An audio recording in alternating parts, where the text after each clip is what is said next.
Hello everyone, we are back with another video. This time it is the continuation of chapter 4 Environmental Management of your Science 2 10th SSC. इसके पहले वाले video में हमने already बात कर ली है different types of like ecosystem फ़र्क क्या होता है, इन्वायरमेंट में फ़र्क क्या होता है, इकोलॉजी में ये सब में सिमिलैरिटीज़ क्या होती हैं और डिफरेंसेस क्या होते हैं तीनों वर्ड में. देन हम चैप्टर में आगे बढ़े और हमने बात की इन्वायरमेंटल मैनेजमेंट की ज़रूरत क्यों है, why there is need of environmental management. Then moving forward in the chapter, हमने लास्ट लेक्चर में जो डिस्कस किया था वो था बायोडाइवर्सिटी के बारे में और उसके अंदर हमने 3 सब पार्ट किए थे जैसे कि जेनेटिक डाइवर्सिटी, स्पीशीज डाइवर्सिटी और इकोसिस्टम डाइवर्सिटी, जो इंपॉर्टेंट क्वेश्चन आपके बोर्ड एग्जाम के लिए भी बन जाता है. आज जो पार्ट हम कंटिन्यू कर रहे हैं that is a sacred groves. तो यहाँ से हम लोग कंटिन्यू करेंगे, ये एंड पार्ट है हमारे चैप्टर का, तो थोड़ा हम लोग फटफट करेंगे यहाँ पे, चीजें अच्छे से भी डिस्कस करेंगे और ताकि आपका एग्जाम का भी प्रिपरेशन होते जाए. तो सैक्रेड ग्रुप मतलब क्या होता है? सैक्रेड मतलब हॉली. इसमें क्या रहता है? लोगों का बिलीफ रहता है एज अ गॉड, बिलीफ रहता है ट्रीज के अंदर कि वो गॉड है. तो ऐसे कौन से लोग होते हैं? ऐसे लोग वो जनरली ट्राइब्स होते हैं, आदिवासी लोग होते हैं जो ट्री को भगवान मानते हैं और वो उनकी पूजा करते हैं. ठीक है, so they consider the trees and everything around the tree as the god and remnants of the god. तो forest conserved in the name of the god and considered to be the sacred is called as the sacred grove. जो holy हो, जो पवित्र हो, उसे वो लोग बोलते हैं sacred grove. These are in fact sanctuary. Sanctuaries मतलब क्या होता है? नॉर्मली अगर सेंचुरी का मतलब देखते हो तो आप क्या, जहाँ पे हर चीज प्रोटेक्टेड रहती, प्लांट्स एंड एनिमल्स को. तो गवर्नमेंट भी कुछ कुछ सेंचुरी जानते होंगे, वाइल्ड लाइफ सेंचुरीज हम जो बोलते हैं, वहाँ पे वाइल्ड लाइफ को बचाती है गवर्नमेंट. वाइल्ड लाइफ मतलब जानवरों को बचाते हैं, उसको सेंचुरी बोलता है. जहाँ पे प्रोटेक्शन रहेगा वहाँ पे सेंचुरी होता है. तो ये यहाँ पे जनरली गवर्नमेंट डिसाइड करती है सेंचुरी हर जगहों पे कि ये सेंचुरी होगा, सो दैट कि वहाँ पे लॉ आते हैं, रूल्स आते हैं, डिफरेंट टाइप्स के सब अलग अलग रेगुलेशन आते हैं. Conserve by the society. तो ये सेंचुरी कैसी है? जो सोसाइटी ने खुद से बनाई है. वो कौन सी सोसाइटी है? ट्राइब की सोसाइटी, जो गांव बोल रहा हूँ, जो फॉरेस्ट में रहते हैं. And not by the government forest department. Government forest department ये नहीं डिक्लेयर करते हैं. क्यों? जनरली हम जैसे बताया ना, सेंचुरी गवर्नमेंट बताती है कि ये जगह प्रोटेक्टेड है, लेकिन ये जगह खुद लोग ही सेव कर रहे हैं, क्योंकि वो अगर जो हम बचाना चाहते हैं वो उसी को भगवान मान लिए, तो अब तो हमारे लिए फायदा भी है ना कि अब गवर्नमेंट को एक्स्ट्रा एफर्ट नहीं लेंगे. तो गवर्नमेंट यहाँ पे ज्यादा बोलते हैं ना, छेड़ाखानी नहीं करती. यहाँ पे बार बार एक अगर कोई ट्री कट होता है तो गवर्नमेंट का ऑफिशियल नहीं आता, फॉरेस्ट ऑफिसर आके सबको पनिश नहीं करता. वो जानते हैं कि यहाँ पे लोग खुद ही पेड़ नहीं काटेंगे, क्योंकि ये भगवान को थोड़ी काटेंगे वो लोग. तो ऐसी अंडरस्टैंडिंग उनके अंदर होती है. As it has been conserve in the name of God it has a special protection. अब जो इसे जब हमारे ट्री को ही भगवान बोल दिया तो इसका स्पेशल प्रोटेक्शन तो हो ही गया ना. किसी अब ट्री का ही प्रोटेक्शन नहीं हो रहा है, उसके अंदर भगवान है, तो मतलब उसको तो छूने भी नहीं देंगे, ऐसा प्रोटेक्शन है. तो यही तो नेचर की प्रोटेक्शन और अच्छे तरीके से होगी, लॉ से भी ऊपर हो गया है. तो this cluster of thick forest are present not only in the western Ghat of India but in the entire country. सबको लगता हो कि वेस्टर्न घाट मतलब कि हमारा ऐसा अगर इंडिया का कोस्ट है वेस्टर्न वाला, तो यहाँ पे माउंटेन्स बहुत बड़े बड़े हैं जिसे वेस्टर्न घाट्स बोला जाता है. ये बहुत ग्रीन है. तो लोगों को क्या मिसकंसेप्शन रहता है कि ये बहुत ग्रीन है तो यहीं पे हमारे सिर्फ ट्राइब्स रहते हैं और फॉरेस्ट यहीं पे, तो लोगों को लगता है कि यहीं पे ऐसे ग्रुप होंगे सैक्रेड ग्रुप. लेकिन नहीं, ऐसा हमारा आंध्र प्रदेश के बीच में भी है, तमिलनाडु के पास भी है, मध्य प्रदेश में भी है, नॉर्थ ईस्ट में भी हमारे हर जगह ऐसे फॉरेस्ट हैं प्लस ट्राइब है जो पूजा करते हैं. इवन आप लोग अपने घर में भी जो बोलते हैं ना ट्रीज की पूजा करते हो. फॉर एग्जाम्पल आप अपने तुलसी के पेड़ को देख लो, मैंगो को देख लो, मैंगो का हर जगह यूज होता है. जब किसी की हमारे यहाँ पे बोलते हैं ना मैरिज होती है तो वहां पे mango as a holy leaf उसको यूज किया जाता है. तुलसी हर एक घर में पूजा होती है सुबह शाम. तो हम लोग भी करते हैं, लेकिन क्या है, हम सिर्फ गिने चुने प्लांट्स को करते हैं. अदरवाइज ये जो हमारे ट्राइब्स हैं जिसको सैक्रेड ग्रुप बोलेंगे, वो लोग जो प्लांट जो फॉरेस्ट है वो लोग हर एक प्लांट की पूजा करते हैं, उसको मानते हैं वो लोग. More than 13,000 sacred groves have been reported in the India. Where are such sacred group in the Maharashtra? Make a list and visit with your teacher. तो आपको ऐसे पता करने को बोला नेट पे से कि आप पता कर लीजिए. अदरवाइज इंडिया में कितना है? 13,000 ऐसे सेक्रेड ग्रुप हमको अभी तक पता चले कि जो बड़े बड़े. अब छोटे कितना होंगे हमको वो पता नहीं है. अभी क्या होता है देखिए, नेक्स्ट जो चैप्टर में आगे बढ़ते हैं हम, तो यहाँ पे आप देखेंगे कि ये जो हमारे डायग्राम्स हैं, ये 4 डायग्राम्स हैं, ये जनरली क्या है? सिंबल्स हैं. कैसे सिंबल्स हैं? ये सिंबल्स आपको कुछ ना कुछ बोलते हैं ना, बताते हैं डायग्राम्स के थ्रू, जैसे कि ये क्या, ये ग्रीन एनर्जी की तरफ बता रहे हैं, या बायोफ्यूल बता रहा है कि ये बायोफ्यूल है, या फिर बोल रहा है कि सेव एनर्जी, ये बोलना क्या चाह रहा है हमको। तो ये आपको पता करना है, तो 1 मार्कर्स के अंदर आएगा, तो ऐसे 1 मार्कर 1 मार्कर 1 मार्कर, और ये 1 मार्कर आपको 2 मार्क के हो जाएंगे। इसे आपको नेम लिखना है, और कुछ डिस्क्राइब करने को आएगी, थोड़ा थोड़ा एक लाइनर्स भी बताइए, तो वो और ज्यादा मार्क्स का आपको देके जाएगा। तो आपको ये करना होता है चैप्टर में। ऐसे आपके साइंस 2 में बहुत सारे सिंबल्स हैं, आपको पढ़ना होगा, इवन आपके प्रीलिम्स और बोर्ड के एग्जाम में ये पूछे जाते हैं। नेक्स्ट क्वेश्चन था, how can biodiversity B conserve, biodiversity को आप कैसे बचा सकते हो। पोटेंशियल क्वेश्चन है आपके एग्जाम के लिए, prelims plus semester plus unit plus आपके बोर्ड के लिए, हर एक जगह ये क्वेश्चन आने का चांसेस बहुत अच्छा है। Protecting the rare species of the organism, अगर लिविंग ऑर्गेनिजम्स में जो रेयर है, जो अभी बोल रहे हैं खत्म होना है, तो उनको तो समझी बात है, उनको हमको बचाना ही पड़ेगा, because they have become very less in number, number में बहुत लेस हो चुके हैं, तो उन्हें आप बचाओगे, क्योंकि हर एक एनिमल, आप अब इतना पढ़ चुके हैं, हमको इतनी जानकारी तो है ही कि अगर हम जब तक हर प्लांट और हर एनिमल को नहीं बचाएंगे, तब तक हमारा इन्वायरमेंट सेव नहीं होगा। Establishing national parks and sanctuaries, आपको बताया सेंचुरी, जैसे कि समझिए, आप समझ जाएंगे आजकल, जैसे कि सबसे बड़ा जो होता है बायोस्फीयर रिजर्व होता है, उसके अंदर आपको 2-3 या नेशनल पार्क मिल सकते हैं, और नेशनल पार्क के अंदर आपको 1 या 2 या 3 सेंचुरीज मिल सकती हैं। तो सेंचुरीज छोटे होते हैं, उससे बड़ा होता है नेशनल पार्क, और सबसे बड़ा होता है बायोस्फीयर रिजर्व। तो आपको ऐसे ही याद रखना होता है। यहाँ पे क्या होता है, यहाँ पे गवर्नमेंट के लॉज रहते हैं, रूल्स होते हैं, यहाँ पे प्रोटेक्शन बहुत ज्यादा रहता है, आपको बेसिक गाइडलाइन फॉलो करनी होती है। जैसे कि संजय गांधी नेशनल पार्क में मालूम आपको बहुत सारे रूल्स फॉलो करने होते हैं, हर जगह आपको पास निकालना पड़ता है, आपको अपने सामान रखने पड़ते हैं, प्लस आपको ट्राइब के साथ मतलब बोलते हैं ना कि उनके साथ आपको ये नहीं करना होता है कि छेड़खानी करनी है वहाँ पे, तो ये सब बातों का ध्यान देना होता है। Declaring some region as bio reserve, तो सब कुछ जगहों को बायो रिजर्व भी अपने को अनाउंस करना चाहिए, मतलब ये हम नहीं करते, गवर्नमेंट करती, हम लोग रिक्वेस्ट करते हैं स्टेट गवर्नमेंट से, स्टेट गवर्नमेंट पास ऑन करती है नया सेंट्रल गवर्नमेंट का, सेंट्रल गवर्नमेंट जब देखती है कि इसकी नीड है, तो वो बोल देती है कि आज से ही जगह बायोस्फीयर रिजर्व होगा, या नेशनल पार्क हो गया, या सेंचुरी, कुछ तो गवर्नमेंट डिसाइड कर देती है। Project for Conservation of special species, special species क्या होती हैं, जैसे कि आपने, मैंने लास्ट लेक्चर्स में भी डिस्कस किया, फूड वेव रियलिटी होती है, और फूड चेन एक हम लोग पढ़ने के लिए से बताते हैं। तो ऐसे फूड वेव में एक एनिमल होता है जो सेंटर होता है, वो हर एक फूड साइकिल का पार्ट होता है। तो ऐसे जो अगर ये मर गया या हमारा ये एक्सटिंक्ट हो गया, तो ये पूरे के पूरे जो इंडिविजुअल साइकिल में खत्म हो जाएंगे। तो ऐसे स्पीशीज के जिसकी वजह से पूरा का पूरा फूड वेब डिस्ट्रॉय हो सकता है, उसे बुलाता है स्पेशल स्पीशीज। तो उसे बचाना तो बहुत जरूरी है। तो पहला रेयर और स्पीशीज ऑफ ऑर्गेनिज्म, दूसरा नेशनल पार्क और सेंचुरीज के बारे में बात कर, तीसरा हमको मालूम है कि बायो रिजर्व के बारे में बात कर, अच्छा होता है स्पेशल स्पीशीज। अब पांचवा होगा conserving all plants and animals, तो जैसे बताया कि सबको बचाना जरूरी है। ऑब्जर्विंग द रूल्स, बहुत जरूरी है रूल्स को फॉलो करना। उसी के ऊपर हमारा नेक्स्ट पॉइंट है कि ये सब रूल्स के ऊपर हम लोग तो ठीक है, ये गवर्नमेंट का है, लेकिन हम क्या कर रहे हैं वो भी देखना जरूरी है। Maintaining the record of traditional knowledge, traditional knowledge मतलब जो आपको पुरानी बातें, जो आपके जो बोलते हैं ना एंसेस्टर, फादर फो फादर बोल के गए, जो दादा लोग बोल के गए कि इसमें ये गुण है, ये प्लांट में ऐसी चीजें पाई जाती हैं, ठीक है, तो ऐसी चीजें हम ऑलरेडी जानते हैं। फॉर एग्जाम्पल तुलसी ले लो, तुलसी ले लो, नीम ले लो,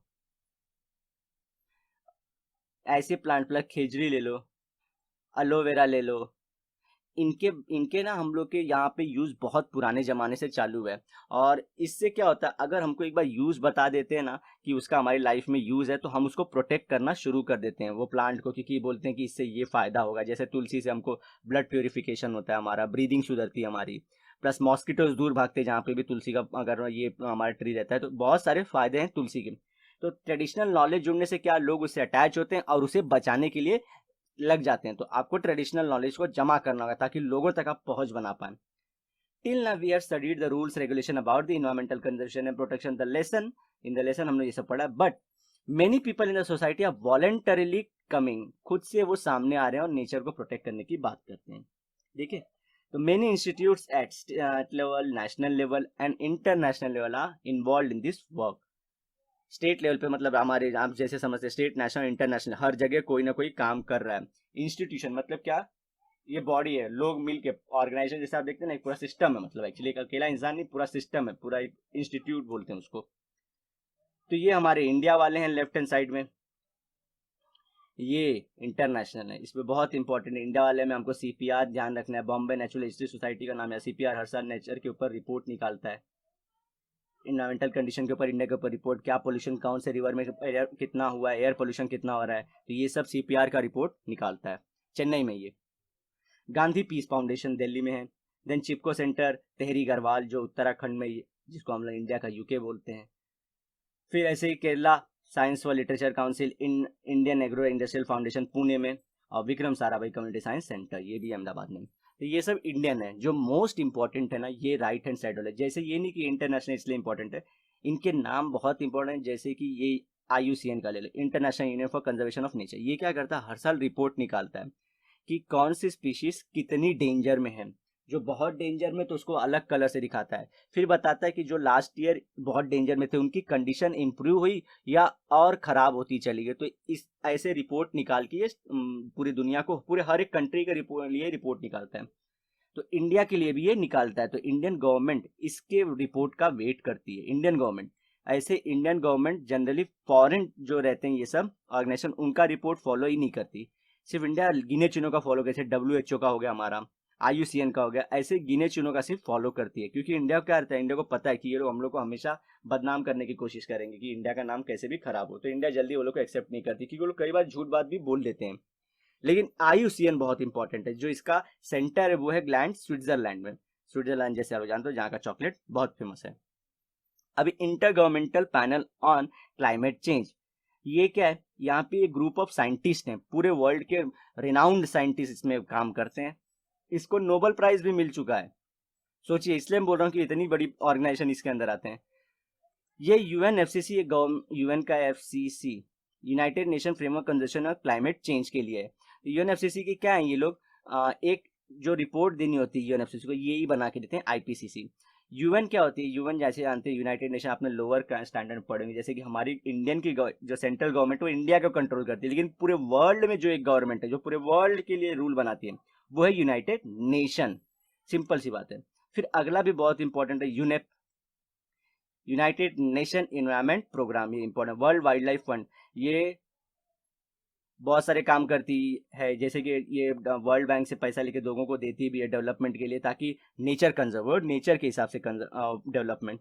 फिर दूसरा क्या करती है, अगर ये क्रॉस बॉर्डर ट्रेड होता है, इलीगल ट्रेड होता है एनिमल्स का, तो उसे बताती है। जैसे कि अगर समझिए हमारे इंडिया से नेपाल में कोई स्मगल हो रहा है टाइगर की स्किन का, तो ये वर्ल्ड वाइल्ड लाइफ फंड अपने नेक्सस के थ्रू पहचान पाती है कि अरे इंडिया देखते यहाँ पे बॉर्डर कुछ तो इशू चालू है, टाइगर्स का ट्रेड हो रहा है शायद से। तो इंडिया अलर्ट हो जाती है, क्योंकि हमारी गवर्नमेंट बिजी रहती है और सब सारी चीज़ों में भी, प्लस हमारे यहाँ पे करप्शन भी बहुत ज़्यादा है, तो हम लोग बिजी रहते हैं। लेकिन ये बॉडी सिर्फ काम करती है towards protection of wild life. तो ऐसी चीज़ें का रिपोर्ट देती है हमको वर्ल्ड वाइल्ड लाइफ फंड। बहुत काम है इसकी, बहुत फेमस बॉडी है। बर्ड लाइफ इंटरनेशनल जो यूके में है, कैम्ब्रिज।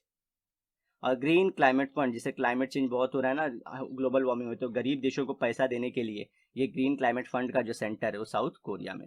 तो ऐसी चीजें आपको, मैं ये क्यों बता रहा हूँ, थोड़ा थोड़ी ना स्टोरी आ जाती है ना, तो हमको चीजें याद रहती हैं। एटलीस्ट दिमाग में भले आप लोग को लगेगा कि ये काम का नहीं, लेकिन ये आपको 1 मार्कस के अंदर आ सकता है, 2 मार्कस के लिए भी आ सकता है, कि आप इंटरनेशनल बॉडीज के नाम बताइए और उनके थोड़े थोड़े एक लाइन में ब्रीफ लिखिए, या बोलेगा 2 नाम दो voluntary organisation in India and 2 नाम दो इंटरनेशनल वाले के। तो इस तरह से आपको एक एक मार्क के लिए पूछ सकते हैं। तो आपको ये ध्यान देना, बुक में आपके कुछ भी नहीं छोड़ना है। अगर जिसको 40 आउट ऑफ 40 स्कोर करना है, और बाय अगर वैसे कभी कभी पेपर टफ हो जाता है, तो ये क्वेश्चन आने के चांसेस पूरे बढ़ जाते हैं। अब मैं जब ये सब बताता हूँ आपको स्टोरी, तो इसमें रहता है कि एटलीस्ट कुछ ना कुछ स्टोरी दिमाग में आ जाए, वो नाम एटलीस्ट आपके दिमाग में घुस जाए। अदरवाइज आप लोग वैसे देखने भी नहीं वाले ये सब चीजों को, अगर हम लोग छोड़ के आगे बढ़ जाएंगे तो। अब अगला जो आता है वो है ग्रीन पीस। जैसे कि आप लोग देख रहे हैं ग्रीन पीस यहाँ पे, ये क्या है, वर्ल्ड का सबसे बड़ा एनजीओ है। वॉलंटरी ऑर्गेनाइजेशन मतलब क्या होते हैं, ये सब एनजीओ होते हैं खुद से। गवर्नमेंट एक होता है, गवर्नमेंट का एक होता है वॉलंटरी, तो ये एनजीओ हैं सब। ठीक है, गवर्नमेंट से सपोर्ट नहीं लेते। ये राइट हैंड साइड वाले में गवर्नमेंट ही पैसा डालती है, देखे जाएंगे तो सब देश के कंट्री के लोग मिलके इसमें पैसा डालते हैं। ठीक है, तो वैसा है। ग्रीन पीस क्या है, सबसे बड़ा एनजीओ है। इसमें 25 लाख पीपल काम कर रहे हैं, और वो 26 डिफरेंट कंट्रीज से। सोचिए इतना बड़ा ऑर्गेनाइजेशन है ये, पूरे एक देश में कितने सारे देशों में फैला हुआ है। एक्चुअली ये क्या, ये फेमस क्यों है, क्योंकि हमारे इंडियन गवर्नमेंट से टक्कर लेती है। समझे, कहीं फॉरेस्ट पे अगर माइनिंग करवाना है तो गवर्नमेंट अगर परमिशन देती है तो ग्रीन पीस पूरा जमीन पे आके प्रोटेस्ट करने लगती है कि इंडियन गवर्नमेंट तू खराब काम कर रही है ऐसा, और वहाँ के लोगों को जिनका फॉरेस्ट गायब हो रहा है उनको भी साथ में ले लेती है कि हम प्रोटेस्ट करेंगे। तो इंडियन गवर्नमेंट हमेशा इसके ऊपर ध्यान रखती है कि ये क्या कर रही है एक्टिविटी। तो सोचिए, जैसे हम लोग ने पिक्चरों में सुने कि आदमी के औकात पता चलती है उसके दोस्ती नहीं दुश्मनी किससे है।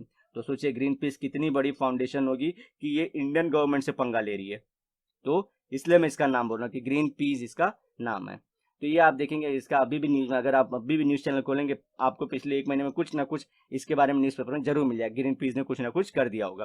तो इतनी बड़ी ऑर्गेनाइजेशन है, एनजीओ है। अब आते हैं माय रोल, आपका रोल इन्वायरमेंट के अंदर क्या होगा। देखिए ये आपके 3 मार्कर्स के अंदर ये आराम से आ सकता है। ये क्वेश्चन 3 मार्कर के लिए बहुत प्रोबेबल क्वेश्चन है। जैसे कि कंजर्वेशन, इसमें आपको लिखना होगा, कंजर्वेशन के अंदर एक पॉइंट लिखना होगा कि कंजर्विंग द अवेलेबल रिसोर्सेज। ठीक है, आपके सामने जो दिख रहा है उसको बचाओ, जितने भी हमारे पास अवेलेबल रिसोर्सेज हैं। फिर कंट्रोल क्या होता है, कंट्रोल के अंदर आपको prevent the harm, stopping the harmful activities and changing the mind set. ठीक है, तो आपको ये चीज जाननी, तो मैं ये धीरे धीरे आपको कोड के थ्रू बता दूंगा कि कैसे याद रख सकते, लेकिन आप लोग मीनिंग याद रखना चाहिए कि क्या क्या हो रहा है। तो हार्म बचाना है और हार्मफुल एक्टिविटीज को रोकना है। जैसे कि अगर किसी को कोई, जैसे कोई रेयर स्पीशीज है और किसी को पता नहीं है कि वो जाने से ब्लैक बक है, वो रेयर है एकदम, मतलब कि अभी हमारी कंडीशन उसके थ्रेटेंड है इंडिया में, तो उसको अगर कोई मार रहा है तो आप उसको बचाओगे, किसी जो मार रहा है कि भाई मत मारो, एक तो ऐसे ही कम है, तो ऐसा इन्फॉर्मेशन देके उसको रोकोगे। और स्टॉप, इससे क्या होगा, प्रिवेंट हार्म, तो उसके लिए क्या करोगे आप, हार्मफुल एक्टिविटीज को खुद भी रोकोगे और दूसरों से भी रुकवाओगे, और चेंज करोगे माइंडसेट उसी के थ्रू कि भाई तुम किसी और को, ठीक है तुम्हारा अच्छा है लेकिन ये सब चीजें करना क्या बोलते हैं खराब है, हमारे इंडिया में अलाउड नहीं, चाहिए तो कहीं और जहाँ पे डियर्स के नंबर बहुत ज्यादा है वहां जाके आप लोग हंटिंग करना शुरू कर दो। प्रोडक्शन क्या होगा, प्रोडक्शन मतलब बनाना, किस क्या चीज बनाओगे आप रिवाइव करोगे harm factors of environment. Harm factor मतलब क्या, ये नहीं कि खराब चीजों को आपको बढ़ाना है, मतलब जिसकी वजह से इन्वायरमेंट हमारी टिकी हुई थी वो हमने खराब कर दिया। जैसे कि ट्री, ट्री लगाओ, तो अगर ट्री ने हार्म किया था हमारे इन्वायरमेंट को, जिनके नंबर कम हो तो उनके नंबर बढ़ाओ। वाटर में पोल्यूशन की वजह से हमारे इन्वायरमेंट को हार्म हुआ था, तो एक काम करो वाटर को क्लीन करो, वाटर का क्लीन करो। फिर मालूम पड़ा कि हमारे वाइल्ड लाइफ की गायब होने से वहाँ पे फॉरेस्ट खत्म हो रहा है, तो वहाँ पे फॉरेस्ट और वाइल्ड लाइफ दोनों को लाओ। ऐसी चीजें जिनकी वजह से हमको इन्वायरमेंट को हार्म हुआ उनको रिवाइव करना है। और अटेम्प्टिंग द इनोवेशन, इनोवेशन मतलब नए आइडिया, न्यू आइडिया, समझे, उसको बोलते हैं इनोवेशन। इनोवेशन क्या होता है, आप इनोवेशन वर्ड बहुत अच्छा है, इनोवेशन एंड इन्वेंशन दोनों में फर्क होता है। इनोवेशन क्या होता है, आप जितने चीजें आपके पास अवेलेबल उसी को अलग तरीके से आप यूज करते हैं। जैसे बोलते हैं ना, चाकू किसी के लिए गला भी काट सकता है और किसी के लिए फ्रूट भी काट सकता है, तो इनोवेटिव थॉट हो सकते हैं कि चाकू से क्या क्या हो सकता है। और फिर आप अवेयरनेस फैलाओगे। अवेयरनेस कैसे, एजुकेशन, गाइडेंस, फिर अवेयरनेस, इमिटेशन मतलब क्या, रोड पे आपने देखा है ना कि कुछ बच्चे लोग, स्कूल कॉलेज के बच्चे लोग आजकल ड्रामा टाइप करते हैं और उसमें बताते हैं कि नेचर, अगर समझो एक ड्रामा कर रहे हैं कि नेचर कैसे रो रही है, तो कोई लड़की या लड़का रोता रहेगा और हम इंसान को अगर जालिम दिखाना तो हमको हंसता हुआ दिखाएगा, रावण जैसा कि एकदम हंस रहे हैं। तो ऐसे इमिटेट करके दिखाते हैं और लोगों के मन में एक्शन के थ्रू ऐसे कुछ पिक्चर टाइप करके घुसते हैं। ऑर्गेनाइजेशन मतलब आपको ग्रुप बना के यहाँ वहाँ जाना है, ताकि एक पूरा माइंडसेट के साथ कि आज इतने लोग को हमें तो ये बात बतानी है, तो एक ऑर्गेनाइजेशन रहता है तो क्या पैसा मिलता है, हम लोग को जगह मिलती है कहीं बार बैठ के सोचने के लिए, प्लस लोगों को और सारे नए नए आइडिया ज़्यादा मिलते हैं, कुछ बहुत ज़्यादा लोग एक जगह पे आके मिलेंगे, तो ऐसे ऑर्गेनाइजेशन का फायदा होता है। एंड पार्टिसिपेशन, लोगों को इन्वॉल्व कराओगे, जैसे कि सबसे बड़ा टास्क होता है कि जो लोग नहीं जानते उनको कैसे, जो पढ़े लिखे भी नहीं, इंडिया के लिए बात बोल रहा हूँ, तो आप कैसे उनको पार्टिसिपेट करवा सकते हो। आप कैसे क्वेश्चन, समझे कोई एक लेडी है जो पढ़ी लिखी नहीं, आप सर्वे करने जा रहे हो, तो आप पूछोगे क्या आप कहाँ से हो पहले, फिर आप कहाँ से, फिर उसका बोलते हैं कि आपके आपके यहाँ पे पहले कौन कौन से एनिमल थे, सिर्फ ऐसे पूछ रहे हैं, तो वो बताना शुरू करेंगे एनिमल्स थे ऐसे, तो आप पूछोगे क्या हुआ अभी हैं कि नहीं है, तो बोलेंगे नहीं है या है, जैसे उनकी कंडीशन रहेगी। अगर बोलते हैं नहीं है तो फिर आप बोलोगे क्यों क्यों नहीं है, तो बोलेंगे अरे पहले जंगल था ना बहुत सारा हमारे इधर, तो जंगल काट दिए तो वो उनकी रहने की जगह खत्म हो गई, खाना नहीं है, प्लस सब लोग उनका मार डालते हैं ऐसा, तो बोलेंगे अच्छा अच्छा ठीक है। तो बोलते हैं तो आपको ये सब बातें पता थी, मालूम है इसका सबसे बड़ा रीज़न क्या था, तो बोल आप बताओगे कि ये जो मरे हैं जानवर, इसके वजह से पूरा जो एरिया है पोल्यूशन के अंदर आ गया है। क्योंकि ये लोग क्या करते थे, फूड चेन बना के, आप फूड वेब समझा दोगे उनको कैसे कि ये कैसे रिलेटेड था, फिर आपकी आमदनी कैसे रिलेटेड थी, फिर वो भी आपको हाँ में हाँ मिलाते चले जाएंगे और इस तरह से आप पार्टिसिपेशन कराते हैं उनका, तो वो भी इन्वॉल्व हो जाएंगे कि नेक्स्ट टाइम से ऐसा नहीं करना है। ऐसा नहीं होता है कि हमेशा जो वीक पीपल रहते हैं या पुअर पीपल होते हैं वही इन्वायरमेंट को खराब करते हैं, नहीं, वो लोग सबसे ज़्यादा इन्वायरमेंट को बचाने के लिए रेडी रहते हैं, सिर्फ हमको तरीका बदलना होता है और नए तरीके से उनको बताना होता है। क्योंकि उनको बोलोगे इन्वायरमेंट डिस्ट्रॉय हो रहा है तो उनको कुछ नहीं समझेगा कि इन्वायरमेंट क्या होता है, वर्ड ही क्या है, वो कैसे डिस्ट्रॉय हो रहा है, कुछ नहीं समझेगा वो लोग को। हाँ, लेकिन बोलो कि आपकी ज़मीन देखिए, आपके लोग खराब होते चले जा रहे हैं, वहाँ पे लोग मरते जा रहे हैं, पानी खराब होता है, अगर यही मछली रहती तो मछली खा जाती, वहाँ पे पूरा जो गंदा गंदा चीज़ था, गंदा पत्ता था, वो सब मछली मतलब पानी के अंदर का वो सब खा जाती, तो आपका पानी फ्रेश रहता, लोगों को पीने का पानी मिलता। ऐसे समझा दोगे तो लोग समझ जाएंगे। तो वही बोलते हैं, सिर्फ तरीका वही है, अंदाज नया हो जाता है।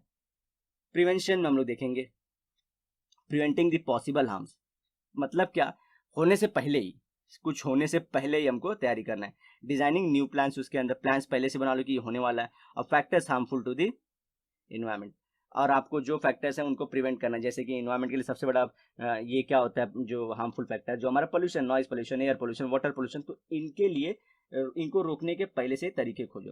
तो प्रिवेंशन क्या होता है, पहले से, प्रिवेंटिंग द पॉसिबल हार्म्स, जिससे क्या क्या हो सकते हैं उससे। जैसे कि ई वेस्ट का हमने एक्ट पढ़ा था।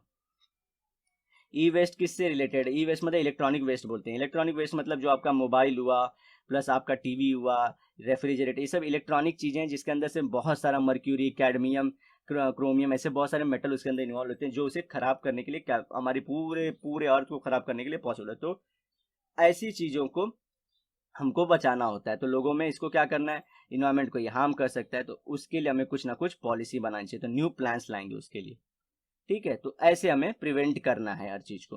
प्रिजर्वेशन क्या होता है, preserving what ever has been left over, जो बचा है, मतलब यहाँ पे जो खत्म हो गया था, जैसे कि यहाँ पे समझिए 100 ट्रीज थे, अब उसमें से 40 खत्म हो गए, 60 बचे हुए हैं, तो ये 60 को बचाना है हमको। Remedies to prevent the further loss, तो आप ये 60 ट्री को कैसे बचाओगे, उसके लिए पहले से वो और तरीके भी निकालने हैं। And preserving unknown reasons, unknown reasons मतलब क्या, जैसे कि समझो हमारे ये कर्नाटका में डैमेज हो चुका है, तो तमिलनाडु में अभी तक वो डैमेज नहीं पहुंचा है, तो तमिलनाडु को उससे कैसे बचाओगे आप, ठीक है। तो अननोन रीजन्स को जो रहेगा, जहाँ पे हम लोग को पता है कि मतलब यहाँ पे वो उसके होने का पता नहीं चला अभी तक कि ऐसा कुछ पॉल्यूशन यहाँ पे हुआ या इन्वायरमेंट में कोई ऐसा हार्मफुल हुआ है, तो उस जगह को आप कैसे बचाओगे, तो प्रिजर्व करो उसको कि वो चीज़ वहाँ पे ना पहुँच जाए, ठीक है। तो ये सब पॉइंट आप लोग को याद रखना है। कंजर्वेशन और प्रिजर्वेशन में आपको कंफ्यूजिंग रहा है कि कंजर्विंग द अवेलेबल रिसोर्सेज मतलब क्या, आज धरती पे जब पैदा हो रहे हैं हम लोग जो दिख रहा है उसी को प्रिजर्व करो, इसको बोलते हैं अवेलेबल रिसोर्सेज, जो हमारे पास हैं आज हैं। ये क्या बोल रहा है, जो हमसे छूट गया हमारे हाथ आंखों के सामने से, लेफ्ट ओवर, उसको बचाओ अभी, ठीक है। दोनों में फर्क है। तो इसको मैं कोड के थ्रू भी बता सकता हूँ आप लोग को कि कैसे करेंगे। तो एक लिख देता हूँ मैं, तो आप लोग को भी होगा। समझिए, बच्चे लोग प्रीलिम्स की तैयारी बहुत टफ से कर रहे थे, मतलब बहुत बोलते हैं ना टेंशन में कर रहे थे, तो प्रिंसिपल आए, उन्होंने पूछा कौन कौन कौन कौन प्रीलिम्स प्रीलिम्स प्रेशर में प्रिपेयर कर रहा है, ठीक है। तो कौन कौन, सॉरी और लिख लो, कौन कौन आवारे प्रिलिम्स प्रेशर में प्रिपेयर कर रहे हैं। तो ऐसे ही उनको कंप्लेन आई थी पेरेंट्स की कि ये सब घर पे टेंशन ले रहे हैं प्रीलिम्स के पे, तो आके प्रिंसिपल ने पूछा ऐसे ही कि बच्चों को थोड़ा मोटिवेट करेंगे। तो कौन से क्या हो जाएगा, कंट्रोल, अगले कौन से कंजर्वेशन, आवारे से अवेयरनेस, सॉरी अवेयरनेस, प्री से प्रिवेंशन लिख सकते हैं, कुछ भी लिख सकते हैं आपका मन। अगले प्री से प्रिकॉशन, प्रिवेंशन हो गया, फिर प्रिजर्वेशन लिख लीजिए,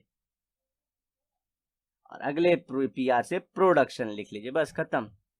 तो आपने 1 2 3 4 5 6 चीजें, 6 वर्ड लिख लिए, क्योंकि आपके पास बहुत सारे वर्ड्स होते हैं। फिर इसके अंदर एक एक पॉइंट लिखिए कि कंट्रोल में क्या होना है, कि हम लोग क्या करना है, प्रिवेंट दी हार्म, और हार्म से याद है हार्मफुल एक्टिविटी भी रोकनी है, एक्टिविटी। और हार्मफुल एक्टिविटी मैंने बताया था कि वो जंगल में अगर किसी को मार रहे तो हम कैसे बोलेंगे, उनका माइंडसेट चेंज करेंगे, तो माइंडसेट चेंज होगा। तो ये देखिए याद हो जाएगा स्टोरी के थ्रू ही। आपके पास कुछ और अच्छे निमोनिक्स है तो आप प्लीज उसे हमारे कमेंट सेक्शन में मेंशन करें, सो दैट कि औरों का भी भला हो। और बच्चे बहुत इनोवेटिव होते हैं, हम जहाँ से खत्म होते हैं सोच के बच्चे वहां से शुरू होते हैं। अगर क्रिएटिविटी की बात हो तो आप बच्चे लोग, स्टूडेंट लोग बहुत क्रिएटिव होते हैं, तो आप अपनी क्रिएटिविटी दिखा सकते हैं, सो दैट कि औरों का भी भला हो। कंजर्वेशन में क्या था, मैंने बोला था जब पैदा होते हैं हम लोग तो अवेलेबल रिसोर्सेस, जो अवेलेबल मेरे आंख के सामने है रिसोर्स, उसी को बचाने की कोशिश करना शुरू कर दो। अवेयरनेस का क्या होगा, इसके लिए मैं अलग से आपको जो पॉइंट्स थे उसके लिए पूरा एक अलग कोड दे दूंगा, तो वो आप लिख लाओगे। और ये हमारा प्रिवेंशन, तो प्रिवेंशन क्या था, हमारे उसमें न्यू आइडिया लाना था, न्यू प्लान्स लाने थे उसके अंदर, ठीक है। तो उसके अंदर न्यू प्लान्स लाना था हम लोग को, और ऑर्गेनाइजेशन के थ्रू काम करना था। प्रिजर्वेशन में क्या था, whatever has been left over उसको बचाओ। दूसरा आपको प्रिवेंट करना होता है फर्दर हार्म या फर्दर लॉस, यही सब वर्ड थे ना जो मैं बोल रहा हूँ, ऐसा नहीं कि मैंने रट्टा मारा, सिर्फ वही आप लोग को जो बताया उसी के थ्रू लर्निंग होती चली जाती है। Preserving the further loss, and last point था हमारा अननोन, जैसे तमिलनाडु था, अननोन रीजन्स में हार्म को बचाना। अब प्रोडक्शन में क्या था, मैंने बताया था अटेम्प्टिंग न्यू इनोवेशन और revival of those factors which harmed those factors because of which environment was harmed। हो गया खत्म, आप 3 मार्क का लिख चुके। अब बचा अवेयरनेस का, तो अवेयरनेस के लिए क्या होगा, जैसे कि उसका ही बताया था। अवेयरनेस कैसे, एक लड़की जो पढ़ी लिखी है, तो पढ़ी लिखी लड़की ने अपने ना पढ़े लिखे हस्बैंड से क्या बोला कि गो पिया एजुकेट, तो लड़की ने अवेयर कराया अपने हस्बैंड को कि गो पिया एजुकेट, जाइए पढ़ाई करिए आप थोड़ी। सो इसमें क्या हुआ, गाइडेंस, ओ से ऑर्गेनाइजेशन,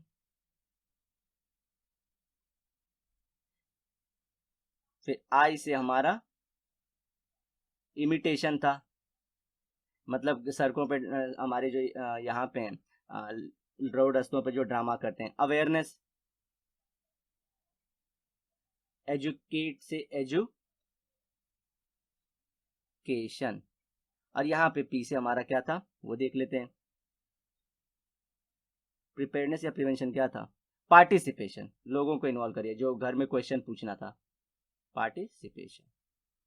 तो इस तरह से आपका ये भी हो जाता है कोड। अगर आपके पास कोई अच्छा कोड तो आप वो भी करवा सकते हो, ठीक है। कमेंट सेक्शन में बता के आप मुझे ही बता देना, ताकि हम लोग भी अवेयर होते जाएं। तो चलते हमारे नेक्स्ट पॉइंट की तरफ अब। तो माय रोल इन इन्वायरमेंट, अभी क्या होता है, हॉटस्पॉट ऑफ बायोडाइवर्सिटी। हॉटस्पॉट से आप क्या समझते हैं, चलिए ये वीडियो ऑलरेडी बड़ा हो चुका है, तो मैं हॉटस्पॉट और आपका जो ये पार्ट बचता है कि जो एनिमल के हमारे 4 पार्ट में जो हमने उनको क्लासिफाई किया डिपेंडिंग अपॉन कि वो कितने खतरे में, तो ये हम लोग करेंगे इसमें। और हॉटस्पॉट में मैं ये जो वर्ड्स हैं आपकी, जो ये परसेंटेज हैं, ये 34, फिर 15.7%, फिर 86 गायब हो गया, 2.3% एरिया रह गया है, 1.5 लाख प्लांट हैं, फिर एंडेमिक का मतलब हमारा कहीं इंडिया के अंदर आता है, तो वो सब वर्ड जो रहेगा मैं बता दें। 50 देखिए एंडेमिक है, 50%, ये सब क्या मतलब बता दें, ये क्योंकि बहुत कचरा है, लेकिन इसके आने के चांसेस 2 मार्क के लिए बहुत बहुत ज़्यादा, और प्लस 1 मार्क के लिए आपके फिलिंग ब्लैंक्स या 1 मार्क के जो क्वेश्चन आते हैं उसके अंदर आपके आने के चांसेस ज़्यादा रहते हैं। फिर ये मानस सेंचुरी कहाँ पे किस चीज़ के लिए, सुंदरबन सेंचुरी किस चीज़ के लिए, और वेस्टर्न घाट्स में हमारा कौन कौन से स्टेट में, तो ये सब हमको बताना जरूरी है। तो अगर आप लोग को ये वीडियो अच्छी लगी तो प्लीज़ लाइक दबाना, और अपने दोस्तों में भी शेयर करना, ताकि हमें नेक्स्ट टाइम के लिए मोटिवेशन मिलता रहे। तो till that, bye bye, have a nice day ahead.